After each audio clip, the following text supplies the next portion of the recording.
Coming up tonight on VCU InSight. I'm Kaylin Miller-Keys, and coming up, I'll take you inside the FBI's recruitment efforts to combat a lack of diversity and women in the agency. I'm Alex Johnson, and coming up on VCU InSight, we spoke with the mayor of Tangier Island about what's being done to save his town from rising sea levels. I'm Wanye Reese. Coming up, I'll tell you, after 100 years, the greatest show on earth is coming to an end. All this and more. VCU InSight starts right now. From the Richard T. Robertson School of Media and Culture at Virginia Commonwealth University, named Best Student Newscast in the Mid-Atlantic, this is VCU InSight. Good evening and welcome to VCU InSight. I'm Kaylin Miller-Keys. And I'm Ryan Karstens. Thanks for joining us. While Will Wade's abrupt departure caught many by surprise, it's led to a homecoming for a former VCU assistant coach. Mike Rhodes is now back in black and gold as the head coach for the VCU Rams, and fans are excited he's home. The VCU Rams were looking for a winner, and Mike Rhodes couldn't wait to come home. Now he's bringing his intensity to a basketball program that needs it. We knew we had to do the search from minute one, and that's go get Mike as our coach. Mike Rhodes was hired to be the Rams' 12th head coach in the program's history. We have the best band in the country. We have the best fans in the country. And we have the best home court advantage in the country. Emotions were high for the former VCU assistant coach, who was a part of the staff from 2009 to 2014. I know my dad's watching upstairs. We've been on a ride for a long time, and this ride stops here, Mom, at VCU. Even though the Rams' first regular season game isn't for another 8 months, many here at VCU already have high expectations for Coach Rhodes' return. Chris Crowley, a passionate VCU Rams fan, is excited about Mike Rhodes being the program's next coach.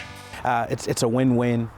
Everybody, this is a perfect situation, the perfect time for the perfect coach for the perfect school at Virginia Commonwealth University. Coach Rhodes said the Rams will play a style of basketball that fans and players will be excited about. We're going to play fast. We're going to be exciting. We're going to go after people. And we're going to win. The Rams' 2017-2018 season will officially start in November. FBI Director James Comey made headlines last year when he called the FBI's lack of racial diversity a crisis. That's right, Ryan. And recent statistics reveal that the FBI's special agent ranks are comprised mostly of white males. Here's a closer look at the story.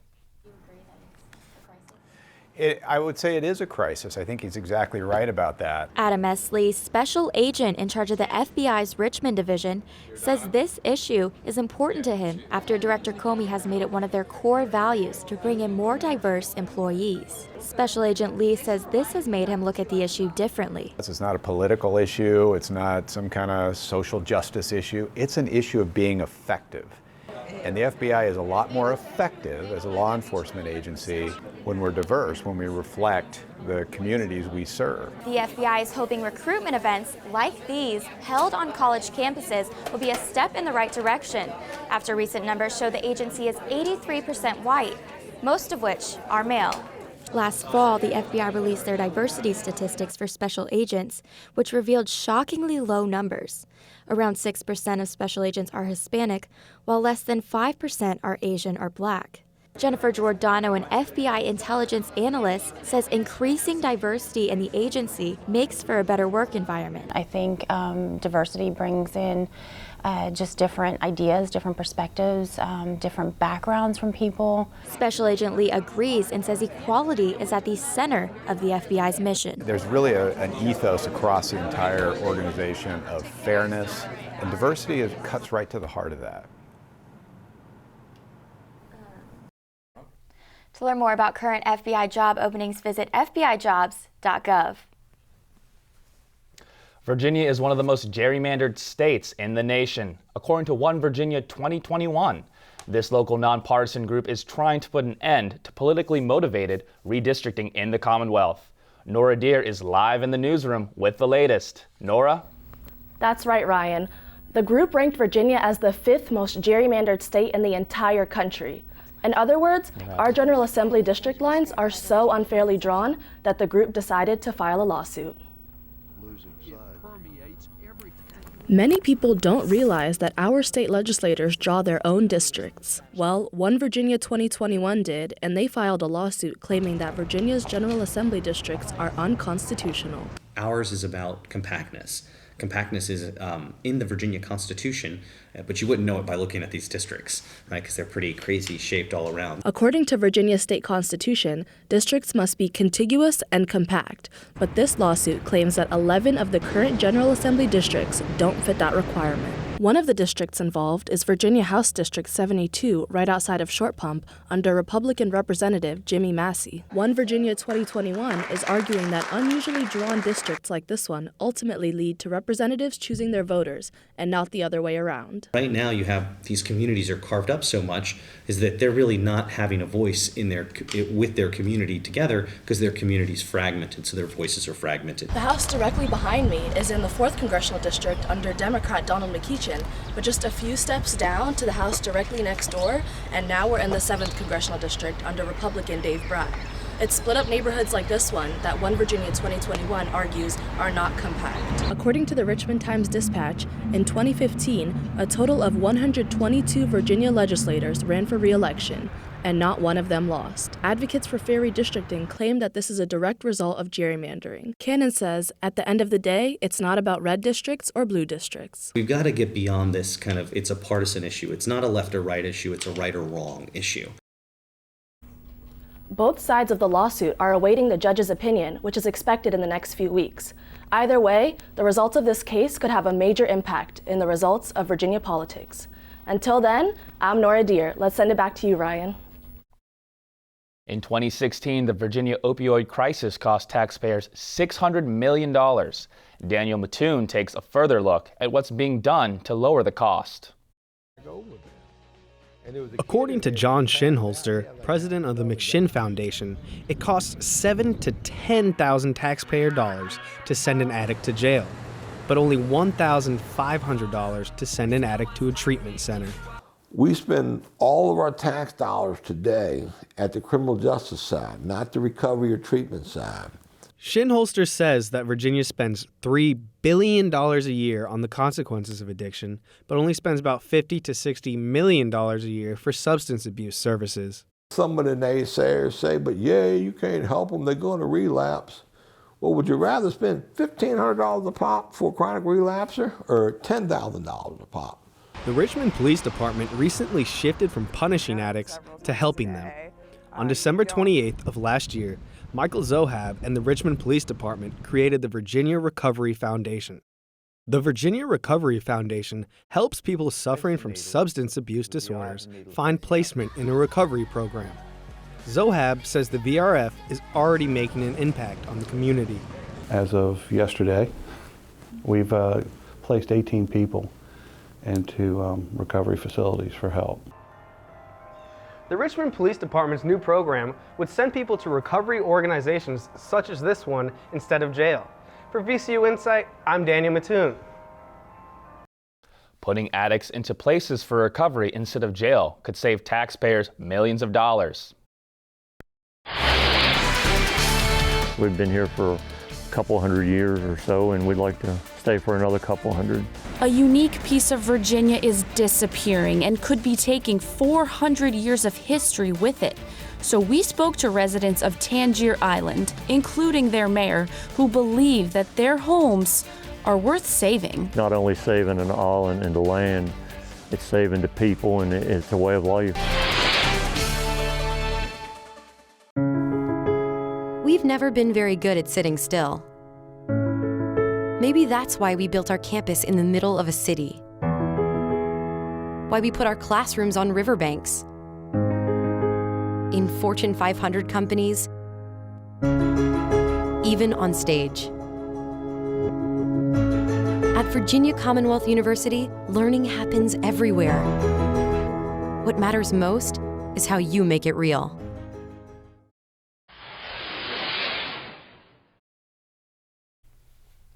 Brown versus Board of Education is the famous civil rights case that ruled segregation in public schools as unconstitutional. But what many people don't know about this landmark case is how it was put into effect. VCU doctor and author Brian Doherty talks about the efforts of the NAACP and desegregation in Virginia in his book, Keep On Keeping On. VCU InSight's Coley Carey is in the studio with Mr. Doherty to learn more. Coley? Thank you, Kaylin.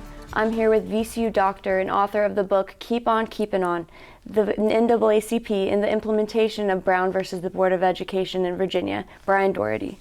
Thank you for joining us, Dr. Doherty. Thank you. So your book focuses a lot on the organization, the NAACP. Can you tell us a little bit about how the NAACP is related to the case Brown versus the Board of Education, excuse me? Absolutely. So the NAACP was the organization that filed all the lawsuits that became part of Brown versus Board of Education. The organization was the largest civil rights organization in the South at the time and had been pushing for school desegregation for decades leading up to the 1954 decision. And Keep On Keeping On then is an examination of how the decision was implemented in Virginia, which is a topic that historians haven't written very much about. And during a Q&A segment earlier this year at Meet VCU Authors, you mentioned the success of desegregation in Virginia schools in rural counties, but not so much in cities. Can you tell us why there is this lack of success within city schools? Absolutely, and it's a really fascinating question, and one that has present-day ramifications as well. Urban areas in Virginia in the 20th century were separated in terms of the two races. There were a variety of laws that were passed by localities and by the state that forced African Americans and white Virginians to live in separate parts of the cities. In addition, there were a few school bus systems at the time period in the 1960s and even into the 1970s, which meant that most students went to schools relatively close to their homes. Because they were segregated via these housing regulations, that meant that most students went to segregated schools. The only way to overcome that in the late 1960s and early 1970s was to bus students across town into integrated school systems. Busing was extraordinarily controversial. It lasted for about 2 decades or so in the federal courts before it was overturned. And in the decades since, we've gone back to largely segregated schools in urban areas because of this segregated neighborhoods and housing situation. And can you tell us a little bit about any upcoming projects you're working on? Absolutely. I'm working on a book now that deals with Prince Edward County, Virginia, which is located in Southside. Prince Edward was one of the 5 cases that made up the Brown versus Board of Education decision in 1954. And Prince Edward County was the only county in the South that actually closed its public school system for an extended period of time in order to try to prevent desegregation from taking place. So I'm wrapping up that manuscript now, hope to see it in publication next year. Again, I'm here with Dr. Doherty, the author of Keep On Keeping On. Thank you for joining us, Dr. Doherty. Glad to be here. Thank you. Thank you. One of the oldest islands in the Chesapeake Bay is disappearing and taking over 400 years of history with it. Tangier Island, just 14 miles off the coast of Virginia, is quickly falling victim to climate change, and rising sea levels are threatening the island's existence. Without help, Tangier will run out of time. InSight's Alex Johnson joins our team coverage asking the question, can Tangier be saved? Experts from around the state met here with the mayor and some council members to discuss the #1 thing on the community's mind: how to save Tangier Island. Imagine losing a home that's been in your family for generations, the gravesite of a loved one, the only way of life you've ever known. These nightmares could soon become reality for the people of Tangier Island. This is the most dire situation I've seen. Army Corps of Engineer Specialist David Schulte, who's studied the island for more than a decade, says this is climate change, and its threat is real. They're one of the first sites in America that are really getting severely impacted by sea level rise enough that you actually have to consider moving the town in the near future. At just 5 feet above sea level, the island loses more and more landmass each year. Between the erosion of its shores and dwindling economy, Tangier Island could disappear within our lifetime. We're in need of help, and we're hoping we'll get that help before it's too late. It's why Mayor James Eskridge hosted a meeting with local environmental experts to discuss crucial steps that must be taken in order to save Tangier. $1 million projects like this bridge right here were funded by the government, but the mayor and council members hope to save the island by a combination of federal and private funds. Those proceeds going towards immediate projects that Tangier desperately needs, like bridges and a new seawall. But if they don't get the protection they need, and now, Tangier Island will no longer exist. If we're going to preserve this town, we really need to act soon. Now, in the coming months, those experts plan to come back here to Tangier to meet with the mayor to start the next phase of the project. For VCU InSight, I'm Alex Johnson. Thanks, Alex. Though the experts seem hopeful about saving the land, residents worry about job loss from what they see as overregulation of the fishing industry. That's right, Hiba. Since fishing is the main source of income for many of those families on the island, people have been relocating to find work elsewhere, causing a dip in population. The best fishermen on the bay live here, but it's limited to what they can do. Milton Parks, a lifetime resident of Tangier, says that he used to bring home 100 bushels of crabs a day, but now watermen can only catch up to 27 due to government regulations.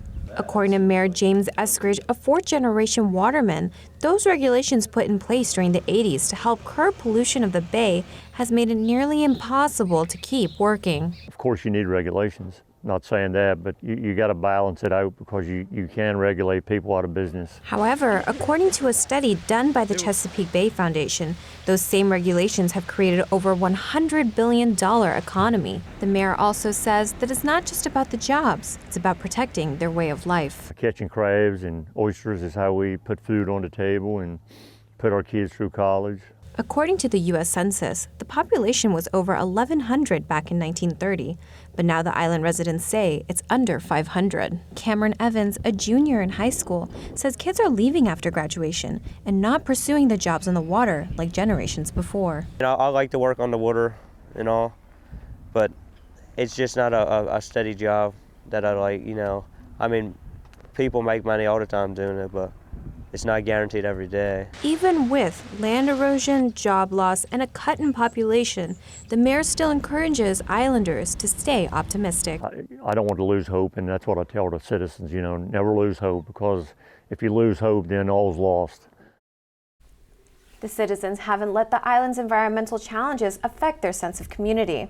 Team coverage continues as InSight's own John Hood and Kelvin Mines show us the sights and the sounds around the island of Tangier. People's got to realize that there's not many communities like this anymore.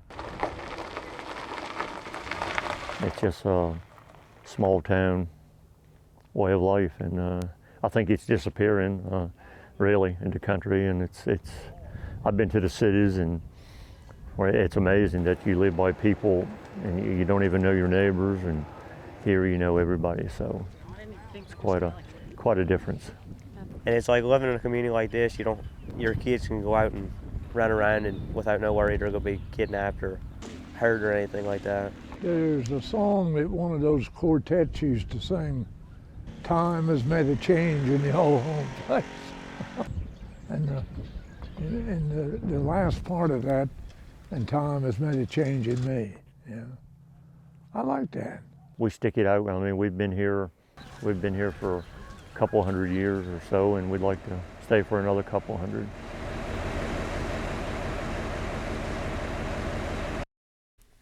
Now, residents of Tangier aren't the only ones taking notice of the potential losses facing the island. That's right. We reached out to Delegate Robert Bloxham, who represents Tangier Island in the 100th District. In an email statement, Delegate Bloxham said it's important to protect Tangier from erosion because it is a place of significance both historically and culturally. When asked about the potential funding to help Tangier Island's desired seawall, Delegate Bloxham also offered us the state's proposed budget plan. The General Assembly has set aside $239,000 for the seawall project in 2017. However, Army Corps of Engineers specialist David Schulte says the wall will cost around $30 million to complete. Up next, one of America's longest traditions is coming to an end. But some animal activists say the fight is not over. And find out what the Jewish Community Federation is doing to combat anti-Semitic threats.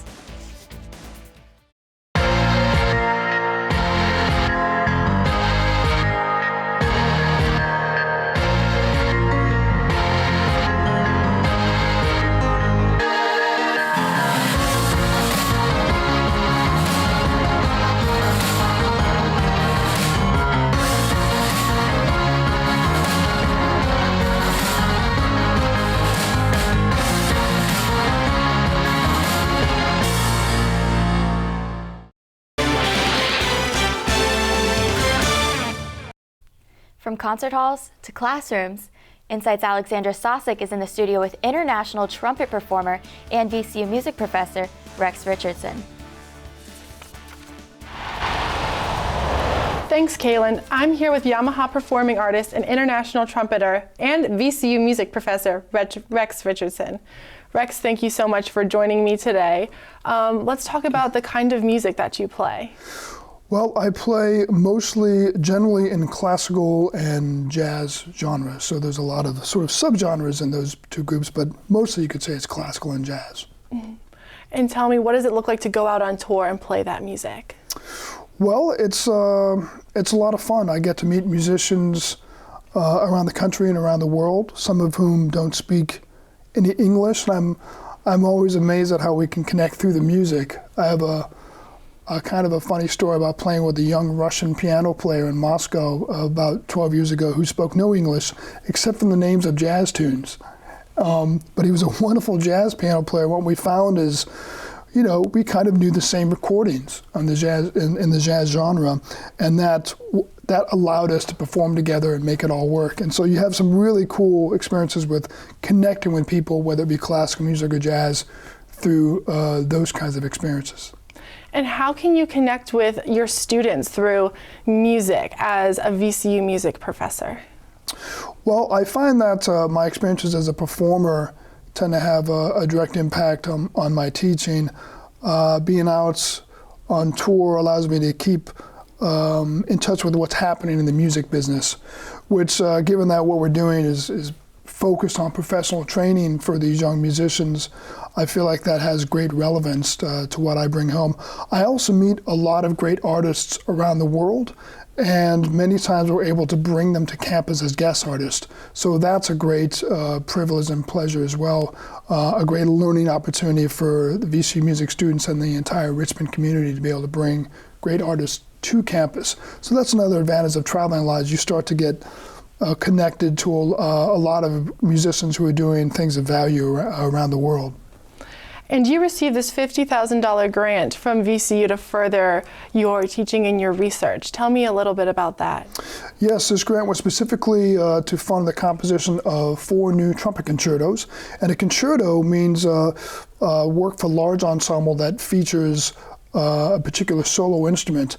And one of these concertos is a double concerto for trumpet and trombone.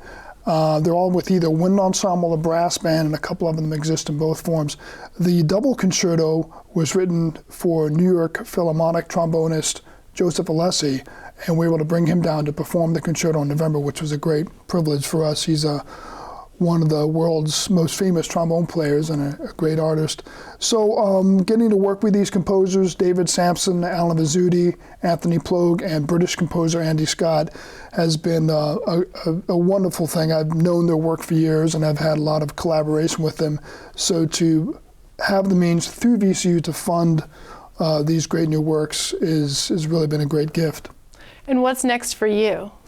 Well, I've got a little bit of time at home, which is great, a lot of focus on teaching and practicing, and then I'll be presenting the U.S. premiere of the Andy Scott Concerto, the work that's composed by the British composer, at Henderson State University in Arkansas. After that, I'll be off to Austria and Norway. Well, we wish you the best of luck in your travels and performances. I'm Alexander Sosik, and I've been speaking with music professor and international trumpeter Rex Richardson. Let's spin it back to the desk.